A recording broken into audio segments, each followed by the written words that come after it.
deep ago. I used to think it didn't even matter. Now I see it in the way we live. If we don't choose, it's chosen for us. That matters. You matter. Right now matters. Vote for your future. The people over the parties.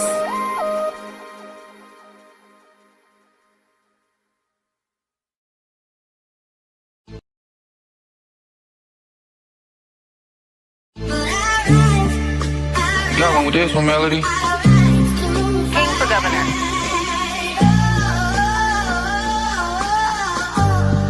King for governor. Governor. The people over the parties. How could the parties be over the people? We stand, we rise. No matter what's wrong, we gonna make it right. The people over the parties. How could the parties be over the people? We stand, we rise. No matter what's wrong, we gonna make it right. King for governor. We decide. We decide. And if we don't, nah, we decide. King for governor. The people over the parties. The people over politics. King for governor. The law of the land includes your voice. We decide. We rise. The people over the parties. How could the parties be over the people? We stand, we stand, we stand. King together. The people over the parties. How could the parties be over the people?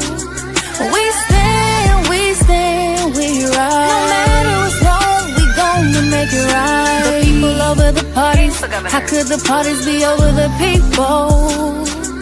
We stand, we rise. No matter what's wrong, we gonna make it right. King for governor. King for governor. Governor. King for governor. King for governor. Governor. King for governor. King for governor. Governor. King for governor.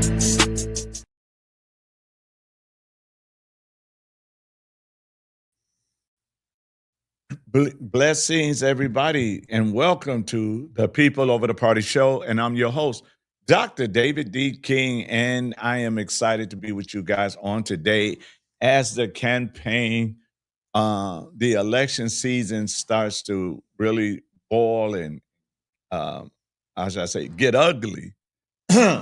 I'm excited to be here with you, and I have a good friend of mine, Brother Chris, is here with me. He is the field coordinator for the John Birch Society, and we're going to have a great conversation on today, and I am looking forward to it. So you guys join in, and I am looking forward to it. Chris, thank you for being with me on today. I'm looking forward to this conversation we're having right here. Thank you for having me again. It's great to be back. Yes. So now that this election season is really out there, I think I want to talk first of all about some report cards. Sure. Tell us about the John Birch Society and the report cards that they do. Sure. So we are one of the few organizations that produce a legislative scorecard for every member of every state legislature and every member of Congress. We do them twice a year. The latest congressional scorecard will be out this month. It'll be featured in the print edition of the New American Magazine. And the latest Wisconsin Freedom Index just came out last week. And so our research team over at our headquarters in Appleton, they go through the votes cast in all 50 state legislatures and in Congress, select anywhere from 6 to 10 votes usually, and then rate members of those legislatures based on how closely their votes align with the Constitution. And it's on a score of 0 to 100. We don't give legislators any advance notice of which bills we will be scoring. Some groups will, days prior to or the day of a vote, inform legislative offices that, hey, we might be scoring this vote. You may want to vote a certain way. We don't do that. We have a dedicated team at our headquarters that goes through every vote, and they collectively decide which ones they're going to include and which ones they're not. On the latest scorecard, the Wisconsin scorecard, there were, much like the previous scorecard, there were only 2 Wisconsin legislators who scored a 100% rating. In the state assembly, it was Representative Shea Sortwell from Two Rivers, and the other was Senator Steve Noss of Whitewater. So we scored a few of the same votes in both houses of the legislature, but also some different votes. And for those who take a look at the Freedom Index, it's freedomindex.us. You're able to download it as an app to your phone and then go in and print either postcards, bifolds, trifolds, and hand those out in your community. But what you'll notice is that in the Senate in particular, there were several Republicans who scored a 33% out of 100, which is very low. That's not a good score for those purporting to be conservative or constitutionalists. But yet there were also some Democrats, including Chris Larson, who's a more liberal Democrat here in the Milwaukee area, who scored the same 33% as some of the Republicans in the legislature. So that was very shocking. In the assembly, the average Republican score roughly was about 67% out of 100. So that's better, but it's still not great.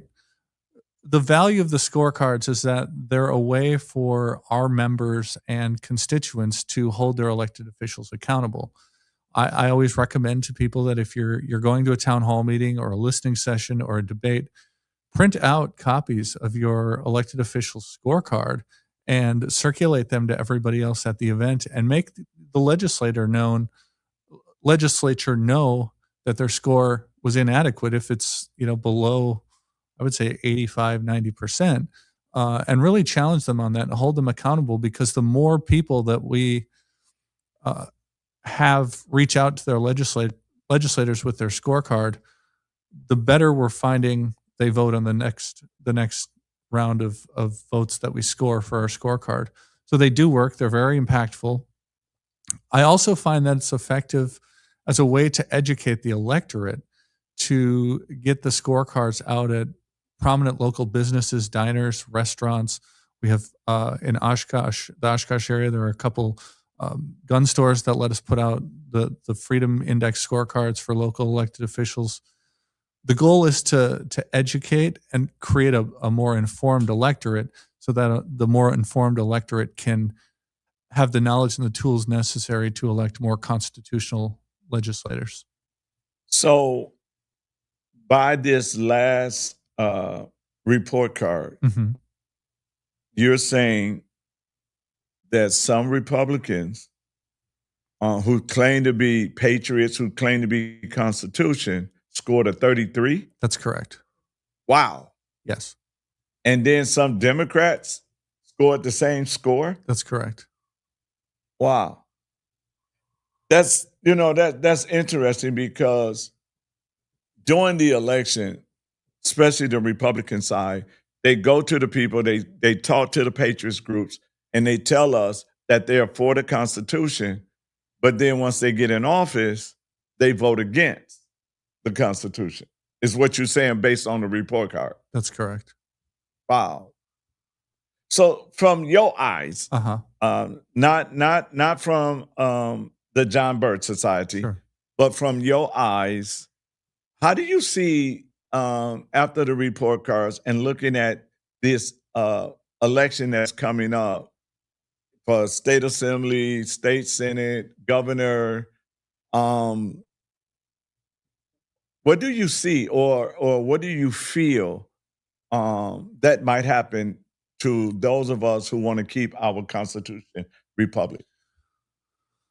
I think there's an appetite out there among the electorate based on people that I've talked to, both candidates, elected officials, and voters. There's an appetite for a more profound change than we've seen in a long time. There's a yearning for individuals who are going to defend the Constitution, who are going to uphold their oath of office. And I think a lot of people are starting to realize that they're not going to find that in the two-party system as it's currently structured, and that it's going to come from organizations like the John Birch Society who educate people about the fundamentals of our republic, of the Constitution, who are going to fill that void. And I think that's one of the reasons why we've had the success we've been having in recruiting and spreading our messages, because people are starting to wake up and realize that there really aren't very many differences between the two major political parties. They'll make promises during the campaign, like you said. Republicans will go to patriot groups and they'll say they're going to champion the Constitution and end wasteful spending and reduce taxes, and then they get to Madison, and oftentimes none of those things happen, and they were just platitudes because either they couldn't get them done, they didn't want to get them done, they were lobbied not to get them done. I think voters are starting to wake up to the fact that, regardless of the party, very little changes, and they want real change. They want elected officials who are actually going to uphold their oath of office, and we're hearing that on the doors and from people I talk to. I mean, there's definitely a lot of apathy out there, and people who are questioning whether or not it even pays to vote, because there's really no difference. Nothing's getting done, and the election integrity issue is still on the minds of a lot of voters. Yeah, I've been getting that too from people on both sides of the aisle, is where they are saying, they are fighting each other, they point fingers, they're lying to us, and then when they get in office, nothing changes for us, and then they come back the next election cycle and say, hey, I would have did this, we would have did that, but they didn't allow us to do it. But in those 4 years, if you look at their report cards, they're not lining up with the Constitution. They're not, their agenda is not what the people want. So when we start to look at it, both sides, I think it's time. And I feel that a lot of people is getting ready to come off of both political parties' plantation and says, enough is enough. So the John Birch Society are not pushing Democrats or Republican. They're just pushing faith and Constitution, right? That's right. Okay, explain that for a lot of people. Because sometimes a lot of people want to feel and they want to belong to something that is pure and something that's good. So talk about the faith side of it for a second, and then talk about the Constitution side of it. Sure. The John Birch Society's members are faithful, patriotic people. We believe in trust in God. We don't belong to, we don't have a specific denomination. We're open to people of all faith who are committed to our message of limited government, free markets, and with God's help, a better world. And I think that's very important. We do place a profound emphasis on faith. We start all of our chapter meetings and events in prayer and the Pledge of Allegiance, which a lot of groups don't open in prayer, but we definitely make it an emphasis to do. And our main mission, as we talked about on the last podcast, is educating people about our Constitution, about our constitutional republic, and the ways in which that differs from a direct democracy. I talked about this last time I was here, but there are too many people on both sides of the aisle that often refer to us as a democracy, and we're not a democracy. Mm-hmm. The founding fathers warned very clearly against direct democracy. Benjamin Franklin said that we created a republic if we can keep it.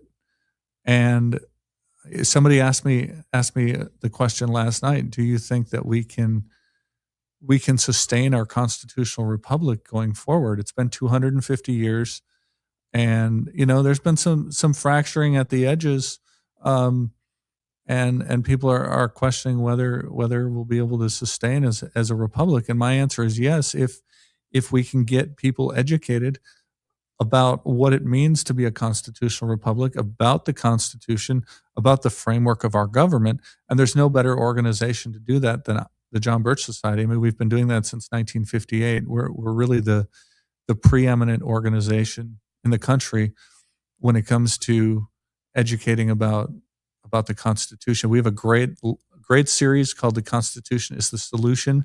It's 12 parts. We also have Blueprint for Liberty, where we break up the Constitution into different amendments, and we walk people through the basics of those. And of course, we have Overview for America, which, if you've never seen Overview for America, I think it's the most profound video with respect to teaching people about America, our framework, and our form of government of any video that's ever been produced. I watched Overview of America, and I've been having a lot of the young people watch Overview of America because of the fact that we got to pass it over to them, and we can keep it for now. But if they don't understand the Constitution, if they don't understand their rights, then they'll turn it over. And we will become a democracy. We will become a socialist country. We will become part of the Marxism and the communism if we don't do what we need to do. And I think that a lot of people, they're playing on their emotions at the same time, leading them to the slaughter. And so I look at elected officials, I look at people that's running for office, and I know that they don't have our best interests at heart. I know that they're doing it to represent themselves or represent their party. And, when you really pay attention to both parties, they're telling you who to vote for. They're putting up who they want, knowing that the person they put up is going to push their agenda and it's not going to push the people's agenda. That's the part that scares me the most, because we are so loyal to be red or blue that we're not loyal to ourselves anymore. And people say, well, yes, I am. No, you're not, because you will not vote for your own disasters. You will not vote for and put someone in office knowing that they don't have your best interests at heart, but they have the interests of their party. They don't have the interests of your children. They don't have the interests of your rights. They don't have the interest. I had somebody ask me the other day when I said, I will defend your God-given rights. And they said, well, what if you don't believe in God? I said, whether you believe in God or not, your rights don't come from government. Right. And so it doesn't matter whether you believe or not. But God gave us our God-given rights. And if you believe government giving you your rights, you're really in trouble. And so what if somebody wanted to get in contact to help create a chapter, or to just educate the people in their churches or in their community? What can they do, or who can they reach out to? They can go to our website, jbs.org, or they can contact me directly. I'm happy to provide my email and phone number. It's also on the website. If you go to jbs.org, you can type in your address, and it'll show you who your elected officials are, but it'll also let you know that I'm your field coordinator here in Wisconsin and get you in contact with me. Or you can call our office in Appleton and leave a message, and they'll relay it to me, and I'll get back to you. Can you give them that number? Sure. My phone number or the office number? Both. I don't know the office number off the top of my head, but Okay. but my cell phone number is 920-558-0932. Say it one more time for them. 920-558-0932.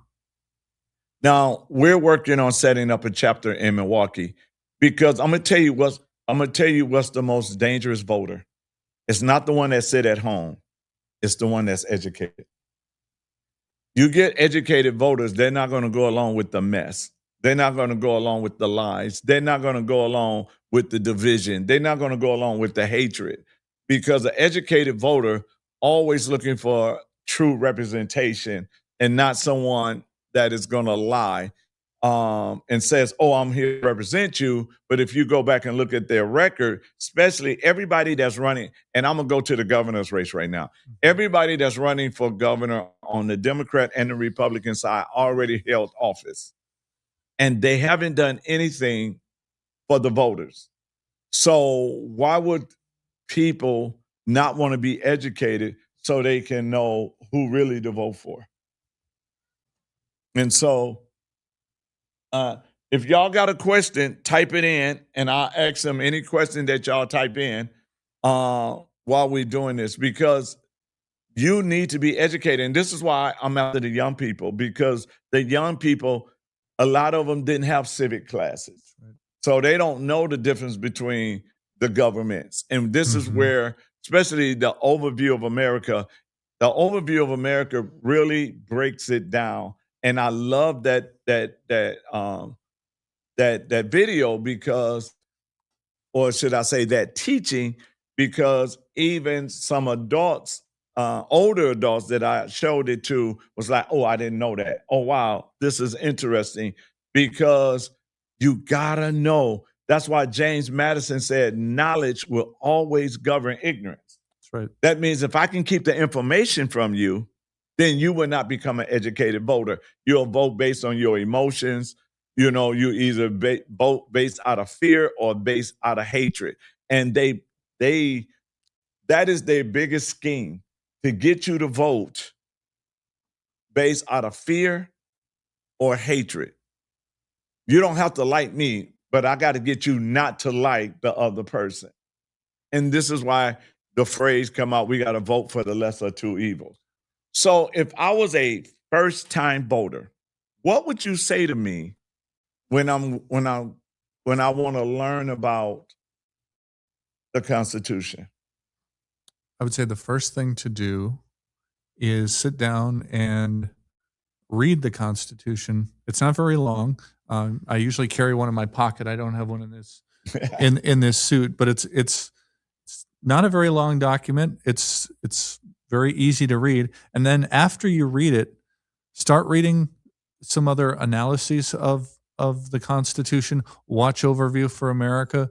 Watch another, Blueprint for Liberty does a phenomenal job of breaking down different sections of the Constitution, everything from enumerated powers to war powers, to try to explain it in layman's terms so that people can really truly understand the Constitution. And then the next thing to do is, after you've read the Constitution, then it's time to start doing your homework during an election year. Study the candidates, study the issues, take a look at how votes that they've cast or issues that they're advocating for align with specific parameters of the Constitution. And I think our Freedom Index is a really great tool to use, because in addition to scoring the 6 votes for Wisconsin, our research team also provides a paragraph-length explanation of every vote and why it is or is not constitutional. So you as the voter can go in, you can look at the description of that particular legislation, and then they'll list in the paragraph which sections of the Constitution apply to that vote. And you can go into the Constitution and read it yourself and be like, okay, yeah, I see that, this violates this clause or this provision of the Constitution.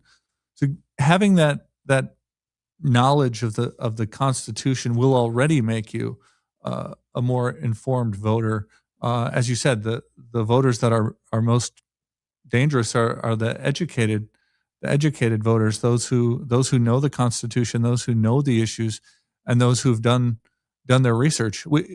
I read recently that a lot of voters don't really begin thinking about the election until maybe a couple days before, and they may do 1 or 2 searches, spend 2-3 minutes looking at things, maybe read a flyer that they get and watch a commercial, and that's really the extent. And that's at the state and federal level. The most important elections are our local elections, and and turnout in local elections is historically low. And I think part of the reason for that is because, one, they're nonpartisan, and people are used to voting in an election with a party label because they generally have an idea based on the party label where someone stands ideologically. But two, there's not a lot of money and not a lot of publicity spent usually in local elections, and it's at the local level that most of the important decisions are made, and it's at the local level where you can have sit down conversations like you and I are having with your town chairman, your town supervisor, your county supervisor. That's a lot more difficult the higher you get up in government. Getting a sit down with your U.S. senators virtually impossible. And so local elections matter; they're important. Thomas Jefferson, when he was talking about the framework of the government, advocated for what he called ward republics, where you had these small little wards that would elect their own community members to govern in their respective wards. Mm-hmm. I thought it was an ingenious concept, and it really brought government closer to the people. And that's what we see at the local level. And unfortunately, the turnout has been extremely low in local elections over the last couple decades, really. Yes. And like you say, it's because they're uneducated. They don't know that the most important election is the local elections, that you can't blame the president because your sales tax went up, that you got to blame your local officials. You can't blame the president for potholes. You got to look at your local officials. Some streets doesn't have street lights on. You got to look at your local officials. Some snow removal doesn't happen. And I think that the more we educate people, the more we empower them. And so when we look at these elections that's coming up, I pray that people will start now looking at and wondering for example, why are they pushing us one candidate? Like, you got on the Republican side, you got two candidates running for governor. There was no debate at all. They don't give him an opportunity to speak. They don't support because they made up their mind who they're going to support. So he has no chance on even winning the primary, because even a lot of Republicans don't even know who he is, because of the fact that the Republican Party is downplaying him and just assuming that the other one is going to win. And that's sad, because now, to me, and I'm going to ask you this question: do you believe or do you think that both political parties is unconstitutional? I don't know if I'd necessarily say unconstitutional, but they certainly run afoul of what Washington and the founding fathers talked about. The founding fathers in the Federalist Papers warned against factions. I think it was Federalist 10 and Federalist 47. Madison was very clear that political parties would result in basically destruction of the republic, because they would be so self-interested and self-focused that they would be only interested in their own well-being and getting elected. There was a great congressional scholar, Dr. David Mayhew, who wrote a book called Congress, the Electoral Connection. And in it, he argues that members of Congress, and I would say this is true of the two parties too. His quote was, "Members of Congress are single-minded seekers of re-election," end quote. And I would argue that that's really the case with the two parties. When George Washington refused the party labels, we didn't really get the modern political parties till the Democratic Party was founded by Martin Van Buren. But you had in the 1800 election, you did have the Federalists versus the Democratic Republican Party. And so that was sort of the beginning of the factions and the beginning of political parties, but they didn't really become organized until, as I said, Martin van Buren in the 1820s began founding the Democratic Party, and of course, then you had the other side. You had the Free Soil Party, the Whig Party, and then the Republicans were founded in 1854 here in Wisconsin, in Ripon, Wisconsin, my alma mater, Ripon College. I'll actually be back over in Ripon for an event later this evening. Okay. But yeah, I think we're starting to see voters realize that the two parties, as I said earlier, are virtually the same. There's very little difference, and the parties aren't representing them. And the number of people now identifying as independent is growing every election cycle. A lot of those people will still vote for one of the two major parties because in many races there's not an independent, there's not a third party candidate. But when there is an independent or third party candidate, we're starting to see more votes going to those individuals because people are fed up with the constant fighting of the two parties and nothing of substance really getting done to benefit the voters and candidates from both parties making promises on the campaign trail and then not following through with them. Let me ask, if a school, a private school, choice school, or anything wanted to put a curriculum together, a civic curriculum together, and it is middle, it's not Democrat nor Republican, and it based on faith and Constitution. Do you guys, or would you guys be able to help set up that kind of curriculum? I would have to find that out. I do know we have our own school, Freedom Project Academy, Okay. located in Appleton, that does have that type of curriculum. It's a classical, conservative, pro-American, pro-Constitution. It's K through 12, and you can participate in Freedom Project in three ways. You can do the live instruction, which is live virtual instruction. You can do the recorded instruction. So in that case, you take the lectures and the courses at your own pace. And we also have a homeschool curriculum. And Freedom Project is headquartered in Appleton. It's run by a friend of both of ours, Dr. Duke Pesta, great man. Yes. Great man. And so I would say, yes, if you're looking for that type of curriculum and that type of education, I would strongly recommend looking into Freedom Project Academy. Oh, yes. Freedom Project, Dr. Duke, good friend of both of ours. So I even advise you moms, get your kids educated. I ain't gonna use the word kids, and my wife gonna beat me if I say it again. Get your children educated, and let them know government, because we're not gonna be on earth forever. So we need to educate them. We need them to know the truth. And one thing about me is I'm always trying to educate. I've been educating ever since, ever since they started bringing out global warming and Common Core.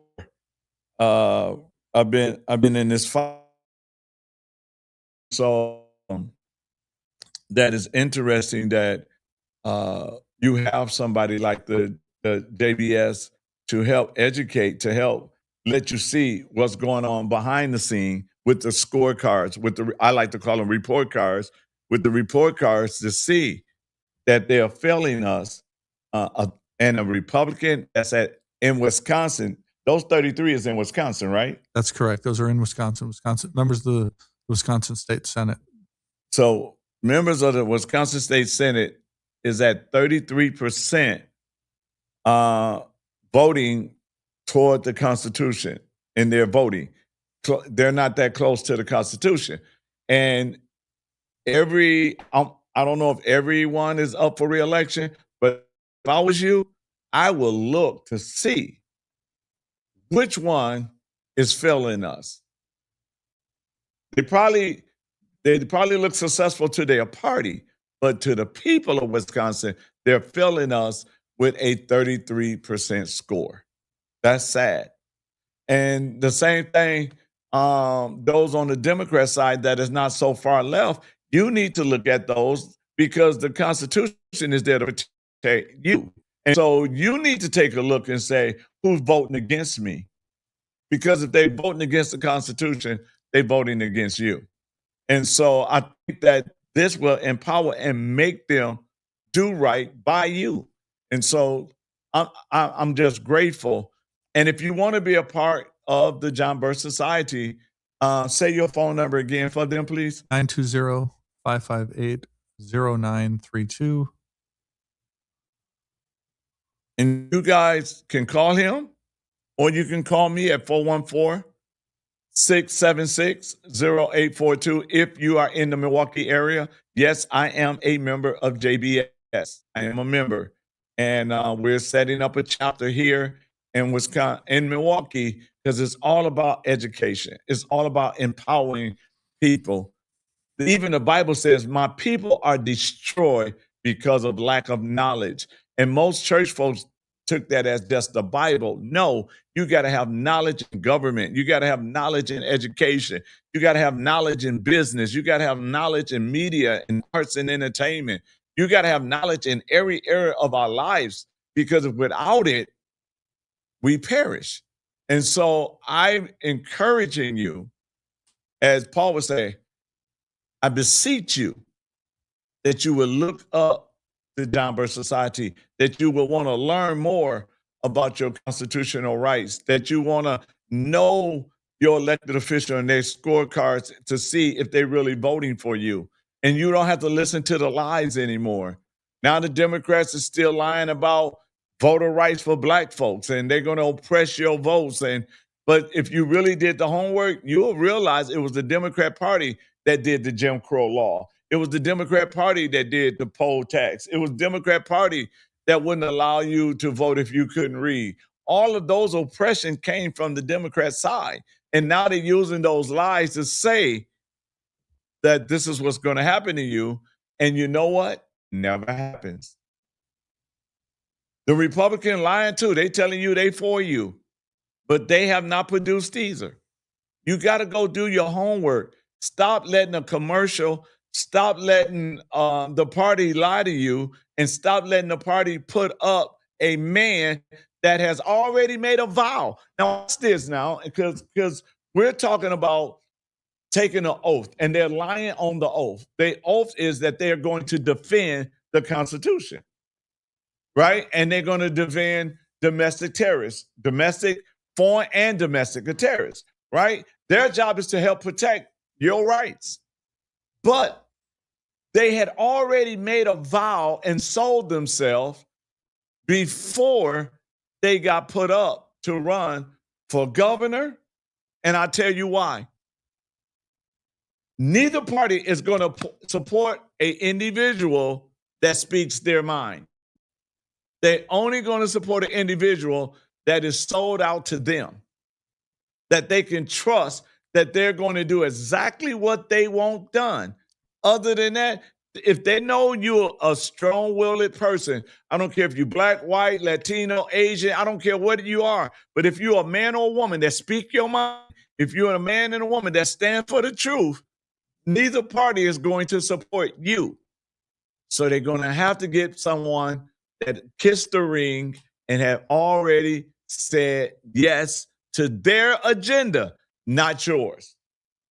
And you have to think about that. And you have to really go and take a look at that, because they're not for you. And anybody that goes against what they want, and you already in office, you're going to get attacked. We saw that with Tim Ramthun. We saw what happened to Tim Ramthun when he went against the party line. We saw how they attacked Tim Ramthun. We saw how Robin Voss took his staff from him. We saw the attacks. And he's not the only one that was attacked. What's the other one? Janelle Brandon. Janelle Brandon, another one that went against them. You see what happens. And the same thing on the Democrat side. They eat their own if you don't follow what they want done. So you got to ask yourself a question. Do we want to continue to support anybody that doesn't support us? And when I say don't support us, that doesn't support the Constitution, are not really fighting for the Constitution, are not really fighting to protect your God-given rights. That's what we have to look at. So, you got anything you want to add to this? I would just say, reiterate what Dr. King said. If you are interested, reach out to me, go to jbs.org. We have an abundance of materials and resources on pretty much every topic, every issue. I think one of the most powerful is a booklet we have that I actually gave you. Yes. Outlining the differences between a democratic republic and a democracy, that I strongly recommend everybody read. Our magazine, The New American, this month has a great feature on America's 250th birthday, our Judeo-Christian values, and the foundations of our republic. Definitely check out this month's issue of The New American magazine, as well as the May issue. So what I've been doing is the May issue is the one focused on the global conspiracy. Mm-hmm. I use that issue to educate people about what we're fighting against in the John Birch Society, what we're fighting against in America. And then I take the latest issue focused on the Declaration of Independence and America's 250th birthday. And I say, this is what we're fighting for. And I hand them out together so that people know exactly what forces are trying to destroy our republic and institute this new world order. And then looking back at what the founding fathers said about government 250 years ago and why it's paramount that we preserve our republic and those values. So check out both of those issues of the magazine if you haven't already. You can get them on our website, jbs.org. If you become a member, you can sign up for the print magazine. Definitely recommend it. Would love to have any and all of you in our chapter here that we're forming in Milwaukee. And also please look at the legislative scorecards and use them to hold your elected officials accountable. Yes. I guarantee you, if you start looking at scorecards, asking them questions, they are straightened up. Because like Chris said, most of them is worried about reelection. They're not worried about making life better for you. They're going to do whatever it takes to be reelected and keep the backing of their plantation as a Democrat or Republican. So it's our time now, Wisconsin, to rise up and fight, but fight with knowledge, not out of ignorance. All right. This is Dr. David D. King, along with my good friend, Brother Chris, from the John Birch Society. Until next time, this is the People Over the Party Show. God bless.